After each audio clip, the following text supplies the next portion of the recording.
Hola muchachos, espero que estén muy bien. Mi nombre es Ana Tinoco, soy preparadora de la Cátedra de Histología y Embriología. Hoy nos corresponde conversar un poco sobre lo que consiste el aparato genital femenino.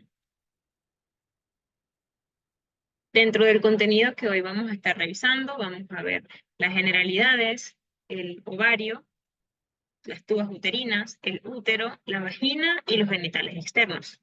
Con respecto a cada una de estas estructuras, vamos a conocer las características en cuanto a su estructura histológica, los procesos que allí se llevan a cabo y algunas funciones y datos importantes que allí vamos a encontrar.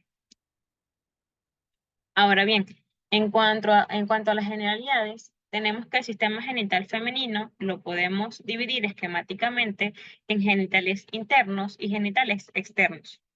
Los genitales internos van a estar representados principalmente por los ovarios, las tubas uterinas, el útero y la vagina. Los genitales externos, por su parte, los vamos a encontrar representados por el monte del pubis o monte de Venus, labios mayores y menores, el clítoris, el vestíbulo, el orificio de la vagina, el himen y el orificio uretral externo. Cabe destacar que en cada una de estas estructuras, tanto los genitales internos como externos, van a estar comandados o modulados por intervenciones hormonales que van a tener grandes repercusiones como un proceso fisiológico importante en el aparato genital femenino. Ahora bien, el ovario es una estructura, es un órgano interno, es una estructura ovoidea que tiene una longitud aproximadamente de 3 centímetros. Se le describe que tiene una forma de almendra y una coloración de blanco a rosado. Esta, de igual manera, es importante saber que a una vista macroscópica, esta dependerá en su coloración y en cuanto a su aspecto de la edad o reproductiva en la que se encuentre la mujer o la paciente que estemos evaluando, ¿sí? Entonces, el ovario lo vamos a encontrar fijado por ciertas estructuras. Superiormente lo vamos a encontrar fijado por el ligamento ancho posteriormente por el ligamento ancho del útero o el mesometrio, que es este repliegue que vemos acá. Tenemos que superiormente lo vamos a encontrar fijado por el ligamento suspensorio del ovario y lo vamos a encontrar acompañado por la arteria ovárica e inferiormente por el ligamento ovárico. Dentro de las principales funciones del ovario, tenemos que vamos a encontrar estos dos procesos, como lo es la gametogénesis y la esteroidogénesis. La gametogénesis consiste en la producción de gametos u ovogénesis. La esteroidogénesis consiste en la producción de esteroides, estrógenos y progestágenos. Los estrógenos, por su parte, son los que promueven el crecimiento y maduración de los órganos sexuales internos y externos. Es decir, son estas sustancias los que me van a permitir el desarrollo y la característica principal de los genitales externos, femeninos, perdón, que me van a permitir reconocer de primera vista a una mujer en su desarrollo. Entonces, los progestágenos, por su parte, preparan a los órganos sexuales internos para el embarazo al promover los cambios secretores en el endometrio.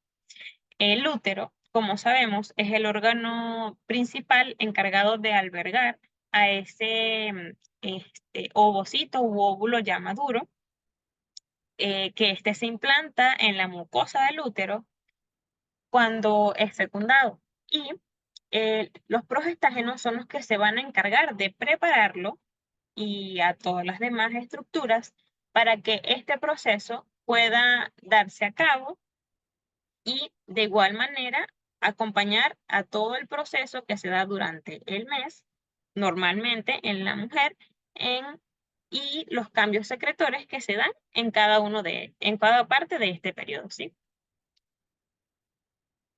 Entonces, la estructura ovárica, así como lo hemos visto en otros órganos de nuestro organismo, está conformado por una corteza y una médula.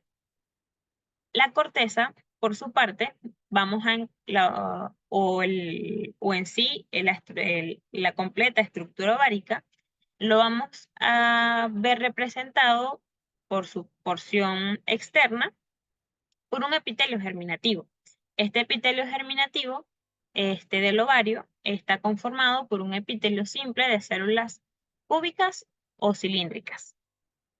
Por su parte, la corteza es donde vamos a encontrar a todas estas pequeñas estructuras que son los folículos ováricos.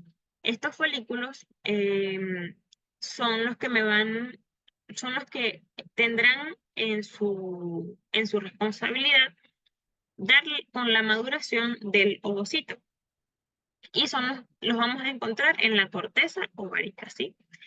Y, y el ovario también posee una médula. Esta médula la vamos a encontrar representada, digamos que, o podemos reconocerla a un menor aumento en el microscopio, porque está altamente vascularizada. Y esto está representada por venas de pequeño y mediano calibre, que están comúnmente muy llenas de sangre. Ahora bien, estos folículos, como que les comenté, que están en la corteza ovárica, los vamos a reconocer dependiendo del momento de su desarrollo en el que se encuentren. Y esta folículogénesis estará representada en 3 estadios principales, o el desarrollo folicular. El principal estadio tenemos a los folículos primordiales. Tenemos en segundo momento a los folículos en crecimiento y en tercer momento a los folículos maduros o de degradación. Los folículos en crecimiento, por su parte, los vamos a subclasificar en primarios y secundarios. Cada uno de estos que vemos acá los vamos a clasificar según ciertas estructuras o ciertos cambios que van a ocurrir dentro del folículo a medida que que pasan ciertos procesos de señalización y de influencia hormonal en el ovario. Entonces, tenemos a los folículos primordiales que estos aparecen desde el tercer mes de desarrollo fetal. Es decir, desde ese momento tenemos unos folículos primordiales en los ovarios, nosotras las mujeres. Entonces, o sea, se formará de forma independiente de estimulación por gonadotrofinas. Lo vamos a encontrar en la corteza ovárica y su característica principal es que está compuesto por una capa simple de células foliculares planas y su lámina basal. En el loboplasma, una estructura importante, pero como parte de su ultraestructura, son los cuerpos de Balbiani. Que como lo podrán leer en el ROS, esto estará conformado por ciertas organelas que le dan una característica específica, como lo es el aparato de Golgi y otras organelas. Entonces acá vemos en un corte histológico que este folículo primordial está conformado, o su estructura externa estará conformado por células o por una capa simple de células foliculares planas y su lámina basal. Ahora bien, vamos a poner acá el entrelace para. Ok. El folículo en crecimiento. El folículo en crecimiento, es decir, ya pasamos, que es la primera etapa, vamos a la segunda etapa, que es el folículo en crecimiento. Estos pueden ser primarios y secundarios, así como lo vemos en la lámina anterior. Los primarios son de mayor tamaño y poseen células foliculares cúbicas. Es decir, estas que eran planas acá pasan a ser cúbicas, siguen teniendo su lámina basal y entre las células foliculares y el ovocito aparece la zona pelúcida, ¿sí? Que es esta estructura rojita que vemos alrededor. La lámina basal es esta que está por acá afuera y esta sería la lámina pelúcida. Lámina basal y la zona pelúcida. Posee un diámetro de 50 micrómetros a 80 micrómetros.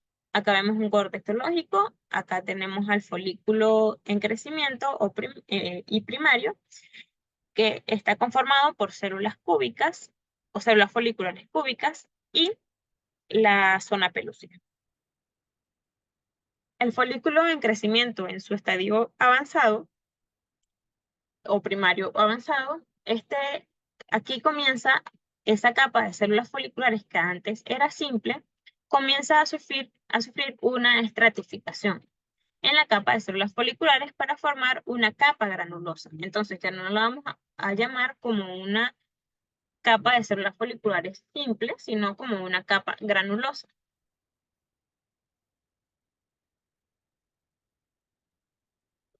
El folículo secundario o antral, posee una de las características, bueno, o digamos que la característica principal de este folículo secundario o antral es que aparece antrales por esta estructura blanquecina que aparece como una manchita que se llama antro, y esto está lleno de líquido.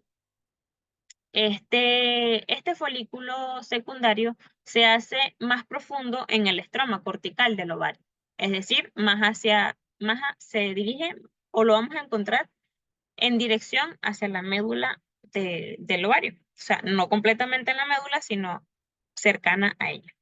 Este posee un diámetro de 125 micrómetros. De igual manera, vamos a encontrar que alrededor del ovocito vamos a ver la formación del cúmulo oóforo, que formará la corona radiante en el proceso de ovulación. De igual manera, vamos a encontrar unas estructuras que se denominan como cuerpo de Karl-Exner, que son visibles a microscopio óptico. De igual manera, en este proceso del desarrollo folicular, cuando tenemos al folículo secundario o antral, vamos a ver la formación de la teca folicular. Esta estructura es adyacente al folículo secundario. Entonces vamos a tener una teca interna y una teca externa. La teca interna es una capa vascularizada con células secretoras cúbicas, que son estas células que vemos aquí en moradito, que en la teca interna vamos a tener receptores para la hormona luteinizantes y fibroblastos. Esta característica de poseer receptores para la hormona luteinizante es un dato muy importante para el desarrollo de estos folículos y que estos puedan madurar a su último estadio, ¿sí? La teca externa, por su parte, estará conformado por células de músculo liso y haces de fibras de colágeno. Entonces, así vemos a un folículo secundario o antral. Y por último, el último estadio del desarrollo folicular, tenemos al folículo maduro o de edad. Este posee un diámetro de 10 milímetros o más, es decir, que es grandecito. Ocupa todo el espesor de la corteza ovárica. Aquí lo vemos, que lo que le va dando esa estructura, digamos que grande, es ese antro que se va llenando de líquido cada vez más y lo hace ensancharse. Entonces, a su tamaño máximo, las células de la capa granulosa disminuyen su actividad mitótica, es decir, vamos a dejar de formar más células granulares para que esa capa granulosa ya no se siga extendiendo. Las capas de la teca se hacen prominentes,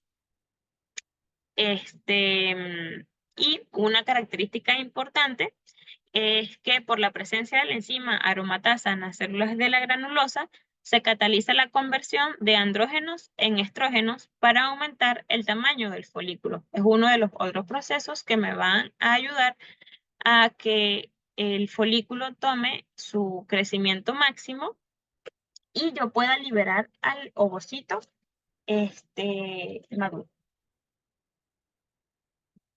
La ovulación es el proceso final de que yo pueda liberar este ovocito que yo he madurado en el último estadio, ¿sí?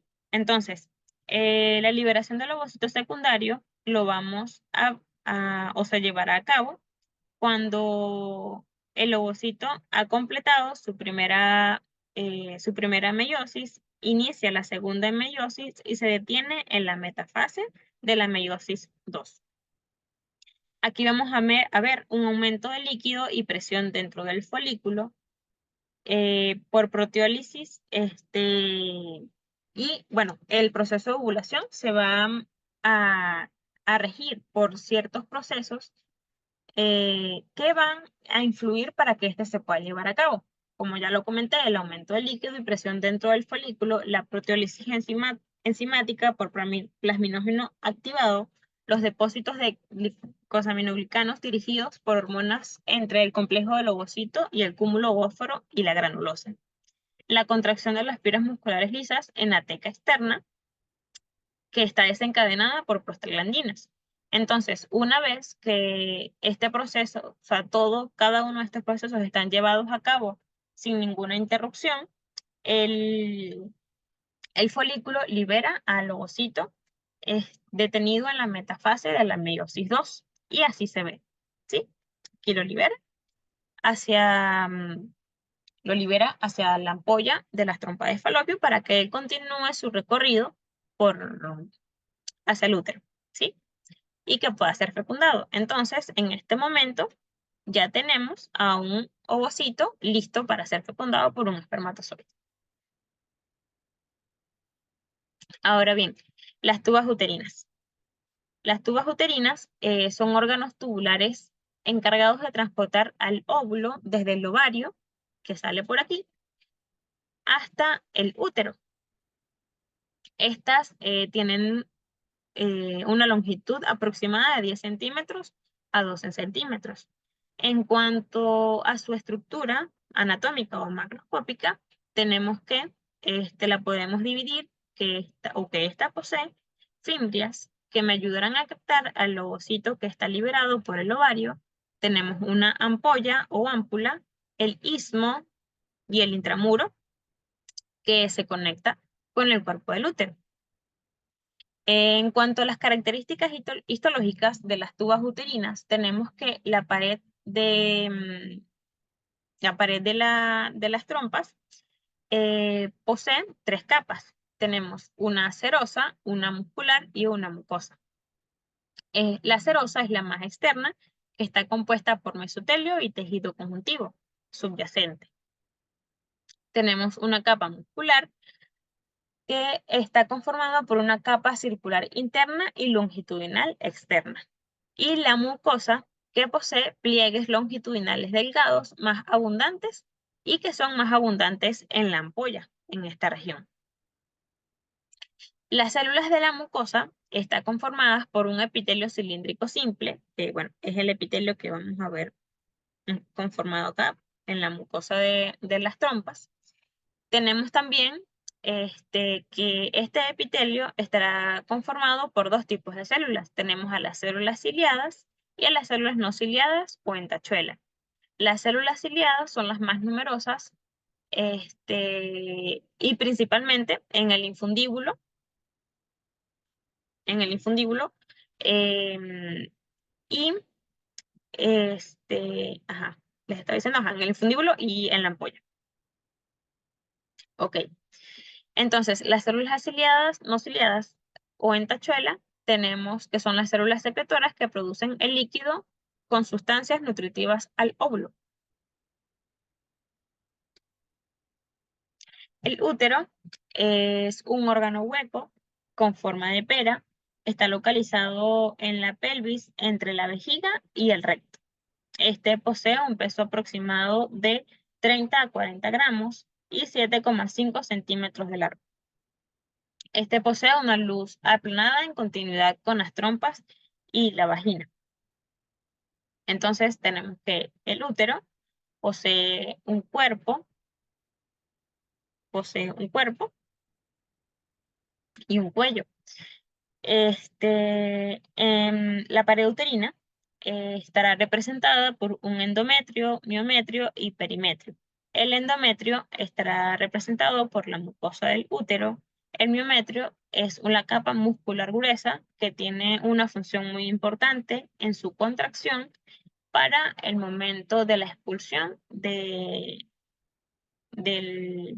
feto y, o del embrión. Este se continúa con la capa muscular de la trompa uterina y de la vagina. El perimetrio es la capa serosa externa y que se continúa con el peritoneo pélvico y abdominal. Este mesotelio posee además un tejido conjuntivo laxo subyacente. Cabe destacar que el ciclo menstrual, o pues digamos, el útero, como lo comenté anteriormente, vamos o sea, sus procesos fisiológicos o secretorios van a estar guiados por hormonas, por las hormonas que son, digamos, producidas como en la función, como lo comenté anteriormente, del ovario. Entonces tenemos a los estrógenos que van a comandar ciertas fases y la progesterona por parte de los progestágenos en otra fase de este ciclo menstrual. Entonces, en la fase menstrual y en la fase proliferativa vamos a ver un ascenso en la fase proliferativa de los estrógenos y la progesterona en la fase secretora. Y estos cambios los vamos a ver en la mucosa del útero. Entonces, tenemos que, acá vemos que hay cambios fundamentales histológicos que acompañan a cada una de estas fases que ya anteriormente nombramos.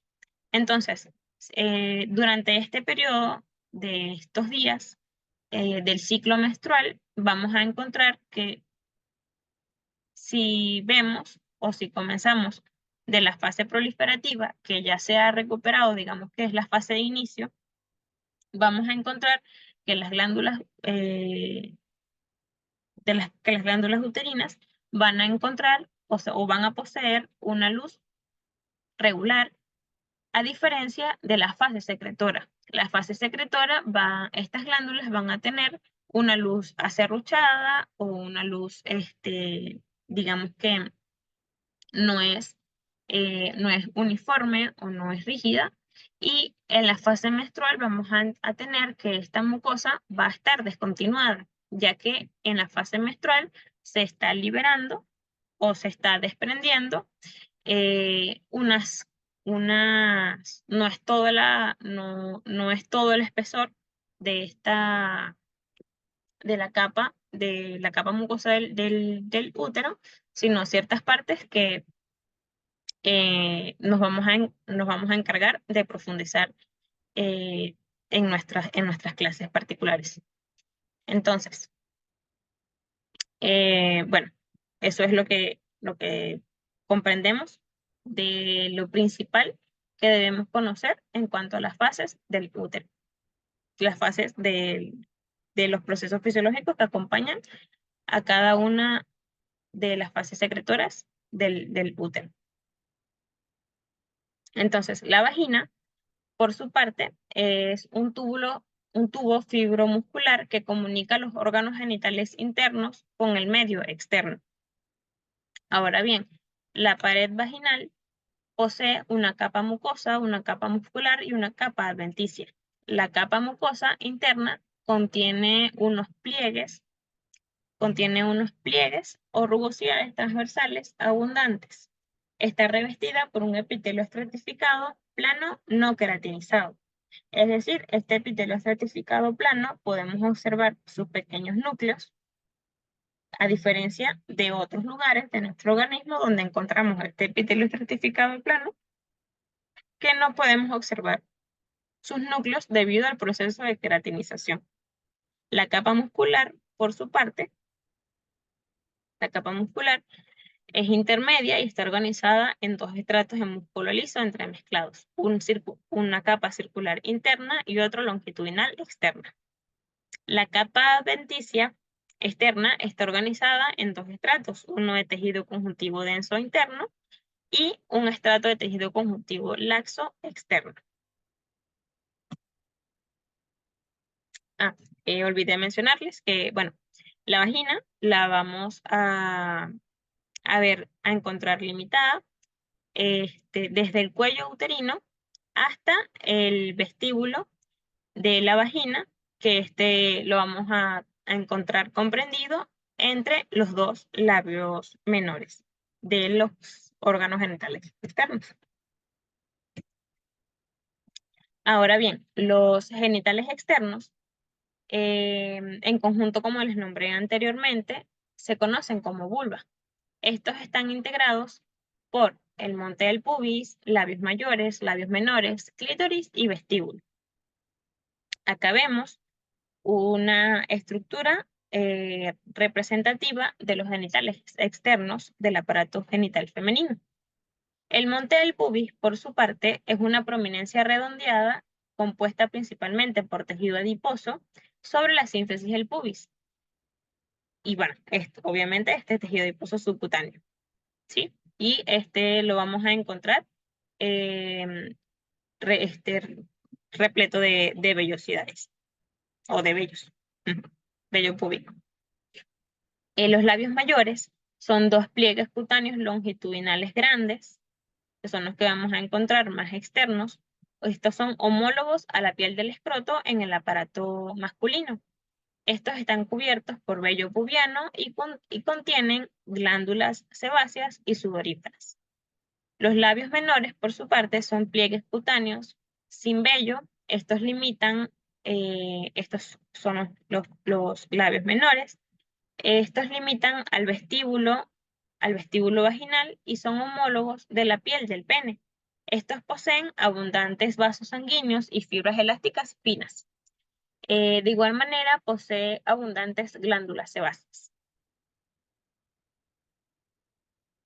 El clítoris es una estructura eréctil que es homóloga al pene. Está conformada por dos formaciones eréctiles, que son los cuerpos cavernosos. Su glande es un diminuto tubérculo, que es este que vemos acá circular, redondeado de tejido eréctil. Y el clítoris está altamente compuesto por terminaciones nerviosas sensitivas. Este es el orificio uretral externo. El vestíbulo, por su parte, está conformado por un epitelio estratificado plano y posee las glándulas vestibulares menores y mayores. Las glándulas vestibulares menores o de Skene y las glándulas vestibulares mayores o las glándulas de Bartolino. Las glándulas vestibulares mayores van a tener su desembocadura acá en el vestíbulo y es de bastante importancia clínica. Estas las vamos a encontrar en par, es decir, una de cada lado. Y son homólogas a las glándulas bulbouretrales. En cuanto a la importancia clínica que les estaba comentando, es que cuando el conducto, o la porción excretora está obstruida de estas glándulas, el contenido que ellas expulsan se irá acumulando y digamos que es es un motivo frecuente de consulta por este motivo que ya les comenté. Bueno, eso fue el breve repaso del aparato genital femenino. Espero que les sirva de algo. Cualquier duda o cualquier cosita que no haya quedado clara, estoy atenta para sus dudas. Y bueno, éxitos en todas sus evaluaciones pendientes.